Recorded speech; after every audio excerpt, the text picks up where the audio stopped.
십시오. 네, 안녕하세요. 손탐정님 오늘 마약 이야기 갖고 오셨다고요? 네, 퐁당 마약 아세요?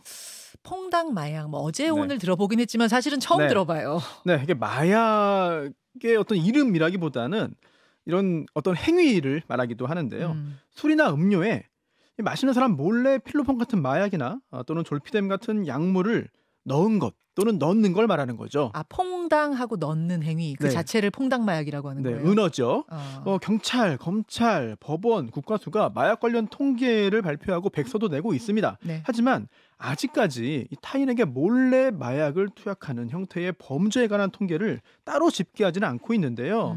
그래서 현실에서는 이런 퐁당 마약 범죄가 얼마나 많이 벌어지는지 정확히 파악하기 어려워요. 네. 하지만 최근에도 이런 사례들이 보도되고 있습니다. 특히 30대 프로골퍼 조모 씨가 마약을 숙취해소제로 속여서 동료 여성 골퍼에게 먹인 혐의로 얼마 전에 1심에서 징역형을 받기도 했습니다. 예, 그러니까 상대가 모르게 마약을 퐁당 넣어서 마시게끔 하는 그런 행위 자체를 퐁당 마약 범죄 이렇게 얘기하는 네, 거군요. 그렇습니다. 그럼 오늘 퐁당 마약 범죄에 대한 얘기를 하시는 겁니까? 어떤 사건인가요? 네.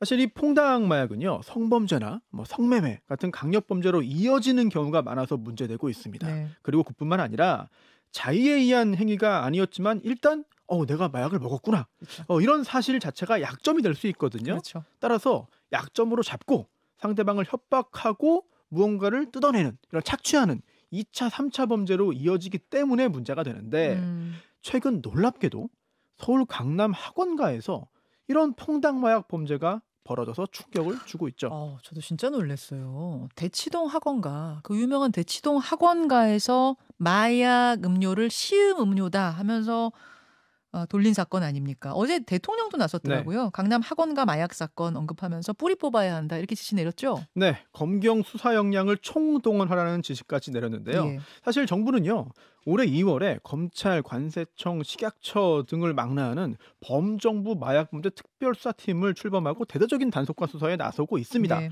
그럼에도 최근에 이런 형태의 마약범죄가 계속해서 벌어지고 있고요. 또 심지어 서울 한복판에서 대낮에 학생을 상대로 한 퐁당 마약 범죄까지 벌어지고 있는 건데요. 마약이 우리 주변에 얼마나 깊이 파고들었는지 상당히 걱정스럽습니다. 그렇죠. 오늘은 대치동 학원가 마약 음료 사건을 다루면서 최근 우리나라 10대 마약 실태까지 다루겠습니다. 진짜 너무 대담한 것 같아요, 여러분. 예전에 필로폰, 예전에 우리 히로뽕 그랬잖아요. 네, 그렇죠. 히로뽕을 먹는다 이거는 네. 아주 극소수 중에도 소수가 아주 은밀한 밤의 경로로 네. 먹는 영화에서나 보는 일이었던 것이 지금 백주대낮에 학생들한테 이거 한번 마셔볼래요? 하면서 네. 건네는 게 지금 히로뽕이 됐다는 게 말이 됩니까?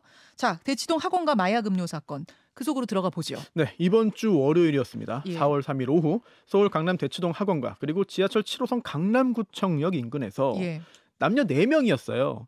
2인 1조로 다니면서 고등학생 등 학생들에게 음료 시음을 권했습니다. 음료 한번 마셔봐. 자, 그 음료의 모습을 한번 좀 보겠습니다. 네. 예, 그 음료 모습을 한번 볼게요. 네, 기억력과 집중력을 향상시키는 음료 시제품이라면서 먹어보라고 한 거예요. 예. 네, 저 그림을 보면은요. 기억력 상승, 집중력 강화라고 위에 써 있고 메가 ADHD라는 이제 이름도 써 있고 그 밑에 저희가 지금 가려놨는데 되게 유명한 제약회사 이름이 네. 거기 땡땡 제약하고 써 있어요. 저걸 보면 저 줬으면 저 마셨을지도 모르겠어요. 왜냐하면 네. 보통 우유나 뭐 이런 거 시판 네. 완전히 시판하기 전 단계에 저희 지금 개발 중인 건데요. 지금 나오기 직전인데 한번 시음하시게 하고 평가해 주시겠어요? 이런 행사 하거든요. 그렇습니다. 그런 느낌이에요. 네, 마침 중간고사 앞두고 있는 시기이기 때문에 예. 학생들이 기억력, 집중력 향상 여기에 더 쉽게 현혹됐을 수도 있는 것이고요. 또 대낮에 사람들 다 많이 다니는 그런 개방된 곳이었잖아요. 그렇죠. 네, 딱히 의심하지 않았을 수 있습니다. 예. 그런데 조금 화면으로 확인하는 것처럼 형태도 얼핏 보면은 뭐 큰 문제가 없어 보이거든요. 없어요. 네. 좀 조잡해 보이는 것 같긴 네. 하지만 아까 제가 말씀드린 대로 이제 슈퍼나 약국에 나가기 직전 단계의 물건입니다. 이렇게 얘기할 수 있거든요. 네, 시제품으로 보기에는 큰 무리가 없어 예. 보이는 정도인데 예. 하지만 이 음료가 정상적인 제품이 아니었던 거죠. 이 일당은요, 학생들에게 음료를 가져가지 말고 지금 이 자리에서 다 마셔라. 이렇게 이야기를 했고요. 왜 여기서 다 마시라 그랬어요? 네, 물론 거기 그 음료 안에 이제 마약 성분을 넣었기 때문에 마시는 걸 봐야 이제 그 다음에 다음 단계로 갈 수 있는 건데 음료를 마신 걸 확인한 다음에 부모에게 추가로 더 설명해주겠다 이러면서 학부모 연락처를 받았습니다. 학부모 연락처를. 이거를 속여서 마시게 한 것만으로는 범행을 할 수 없습니다. 부모 연락처를 알아야 부모에게 전화를 하거나 문자를 보내서 협박을 할 수 있는 건데요. 예. 당신 자녀가 마약을 마셨으니 경찰에 신고하겠다라고 말하면서 금품을 요구한 거죠. 여기서 궁금해하는 분들 계시더라고요. 아, 진짜로 마약이 들어있었던 거냐, 저기 필로폰이. 아니면 네. 들어있다고 거짓말하면서 부모한테 협박한 거냐. 근데 진짜 들어있었던 거죠? 그렇습니다. 학생들을 검사했어요. 예. 그랬더니 실제로 필로폰 양성 반응이 나왔고요. 그 음료까지 검사해봤더니 필로폰, 엑스터시를 비롯한 마약류 성분이 실제로 나왔습니다. 아니 요거 마신 학생들 건강에는 네. 무리가 없는지 좀 많이 걱정되더라고요. 그렇습니다. 여러 커뮤니티에 이 사건 후기가 올라왔는데 예. 음료가 맛이 없어서 그냥 버렸다 또는 맛이 이상해서 한 모금 마시고 버렸다는 학생들도 많았지만 한 병 다 마신 경우도 있었거든요. 예. 그런데 이제 걱정스럽게도 정상 활동이 어려울 정도로 이상 증세를 느낀 경우도 있었어요. 하지만 다행히도 이 사건에서는 각각의 음료병에 넣은 마약의 양이 많지는 않은 것으로 보입니다. 예. 물론 개인별 차이가 상당히 크게 작용하는 문제이지만 지금까지 알려진 상황만 보면 피해 학생들이 이번 한 번으로 인해서 중독에 이르거나 아니면 건강상에 큰 위해를 입은 것은 아닌 것으로 보입니다. 지금까지 확인된 피해 학생 6명. 네. 여기서 중요한 건 확인된.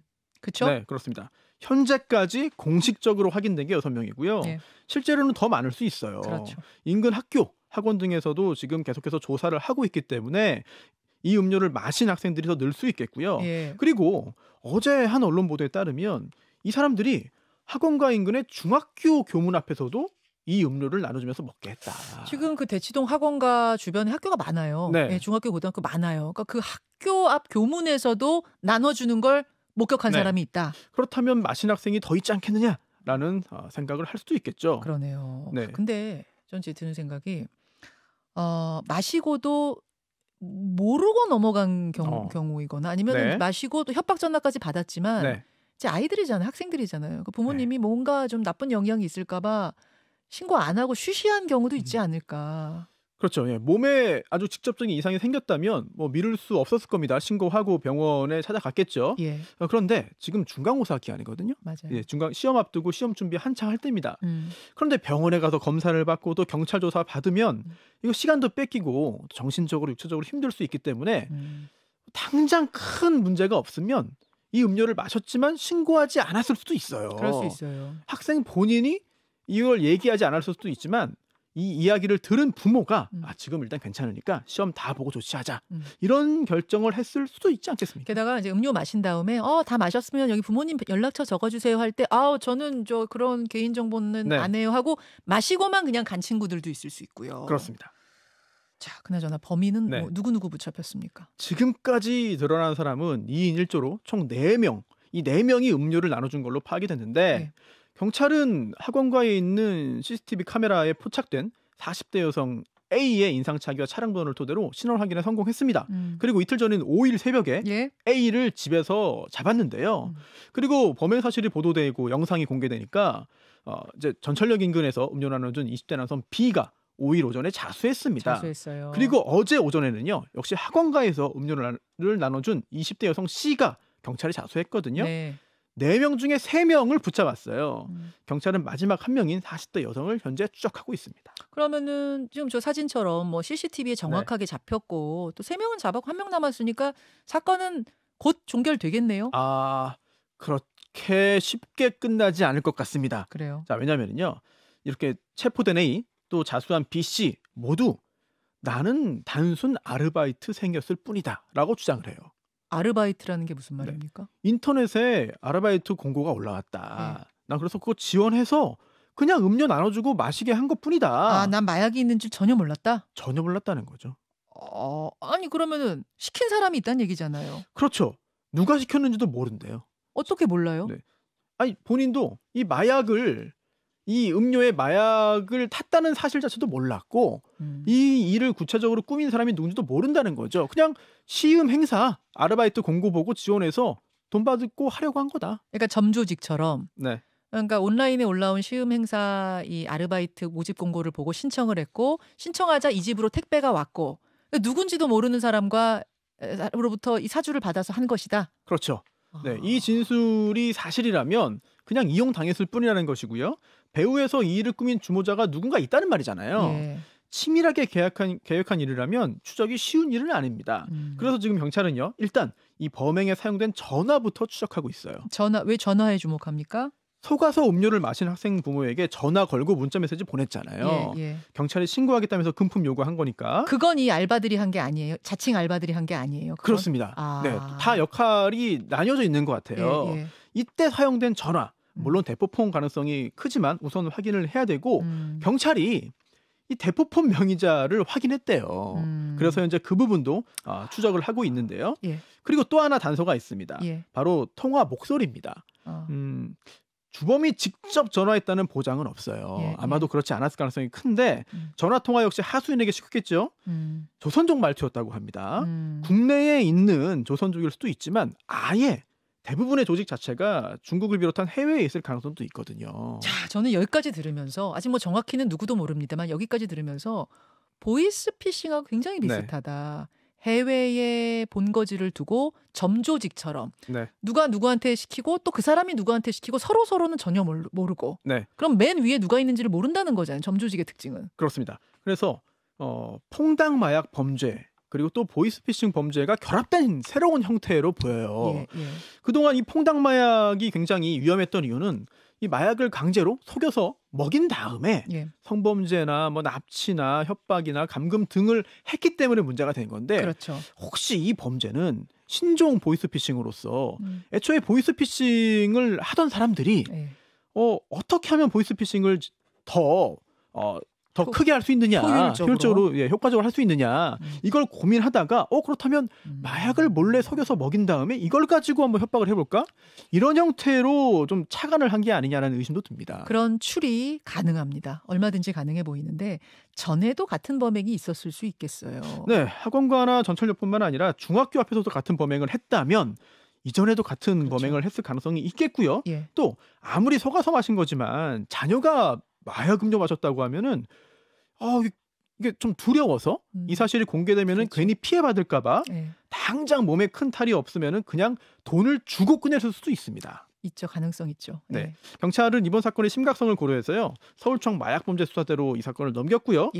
특히 이번 사건이 불특정 다수의 학생을 상대로 했다는 점에서 유례없는 심각한 범죄라고 하고 학원 밀집 지역 등에 경찰 기동대를 투입해서 예방 순찰을 하겠다고 밝혔습니다. 다양한 가능성을 열어놓고 좀 대대적인 수사를 했으면 좋겠는데 마약 음료 마신 학생들한테는 어떤 불이익도 없는 거죠? 그렇죠. 당연히. 네, 고의범만 처벌돼요. 과실로 마약을 복용하면 처벌 대상이 아니거든요. 그럼요. 즉 마약이라는 사실을 인식하지 못했기 때문에 처벌 대상은 아닌 거죠. 네. 그 학생들한테 음료 나눠준 그 사람들 자기들 주장처럼 진짜 마약인 줄 모르고 음료수인 줄 알고 아르바이트한 게 사실이라면 처벌 안 받습니까? 어떻게 됩니까? 그렇습니다. 실제로 마약 범죄임을 알았거나 알 수 있었다면 처벌 가능성이 있겠지만 그런 증거 찾지 못한다면 이들 역시 처벌하기는 쉽지 않아 보입니다. 고의가 없었으니까요. 경찰이 이 사건을 조사하고 있는데 조직이 해외에 있으면 수사가 쉽지는 않아 보입니다. 하지만 마약 관련 범죄는 경찰이 상당한 노하우를 가지고 있어요. 그리고 정보원들이 있거든요. 따라서 갑자기 누군가 그동안 드러나지 않던 사람들이 마약을 준비하고 사람도 모으고 계획을 해서 이 사건을 진행하기는 쉽지 않아 보입니다. 따라서 범행을 모의하거나 계획하거나 준비하는 과정에서 누군가와 협력하거나 도움을 주고 받았을 수 있거든요. 그렇죠. 그렇다면 그 사람의 어떤 그 입을 통해서 풍문이 또 이제 떠돌아다닙니다. 경찰이 평소 확보해둔 또는 구축한 여러 통로를 통해서 이 사건 관련 첩보를 수집하고 있을 거예요. 그래요. 요즘 마약 사건이 너무 자주 하루가 멀다 하고 자꾸 보도가 돼가지고 들으면서도 겁이 납니다. 사실 이 이른바 퐁당 마약 이 용어만 보면은 좀 귀여운 느낌이 들어서 약간 좀 마음에 걸리기도 합니다만. 퐁당 돌을 던지자 이거 떠오른다는 분도 계시더라고요. 이른바 퐁당 마약 사건 관련해서 사실 문제점이 하나 있습니다. 뭐냐면 별도로 그 행위를 처벌하는 근거를 찾기가 어려워요. 그게 무슨 말씀이세요? 즉 마약을 몰래 속여서 마약을 몰래 속여서 투약하거나 또는 강제로 투약한 경우에 그 행위 자체를 처벌하는 마약류 관리법의 규정이 없고요. 형법에 있는 상해죄나 중상해죄로 처벌하고 있습니다. 건강을 해치게 만들었다는 거죠. 물론 그 후에 금전을 요구하거나 성범죄 등을 하면은 당연히 별도 범죄로 처벌을 받습니다만 이런 상황에서 이제 문제가 제기되니까요. 최근에야 마약류 관리법 일부 개정안, 그러니까 이른바 퐁당마약 처벌법이 발의된 상태예요.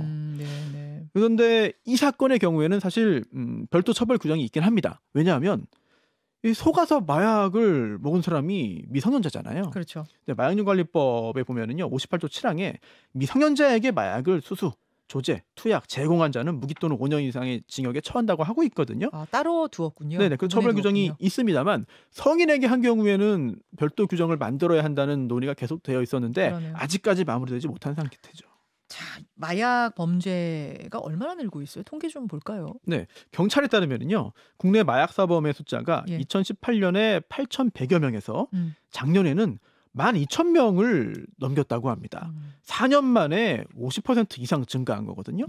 특히 올해 1분기에 검거된 마약 사범도요, 작년보다 16.3%나 많아요. 그리고 이번 사건에서는 청소년이 피해자지만 청소년 마약 사범 문제도 대단히 심각합니다. 그럼요. 전체 마약 사범 중에 10대와 20대의 비중이 2017년에는 15.8%였는데요. 작년에는 34.2%로 늘었습니다. 10대, 20대 비중이 전체 34.2%. 여기 이제 10대도 들어있습니다. 그럼 여러분도 그러실 거예요. 아니 돈이 어디 있어서 필로폰? 뭐 이런 거 비싼 거 아니야? 비싼 게 아닙니다. 요즘은. 여러분 얼마 전에 중3 학생이 자기 용돈으로 필로폰 구입해서 흡입했다가 부모 신고로 잡힌 거 아시죠?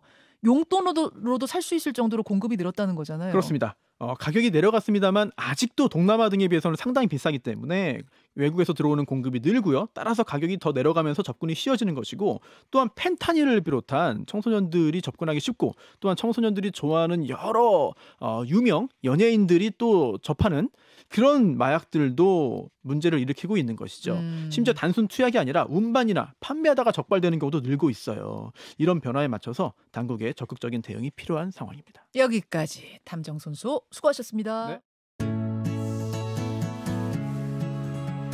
김현정의 뉴스쇼는 시청자 여러분의 참여를 기다립니다. 구독과 좋아요, 댓글 잊지 않으셨죠? 알림 설정을 해두시면 평일 아침 7시 20분 실시간 라이브도 참여하실 수 있습니다.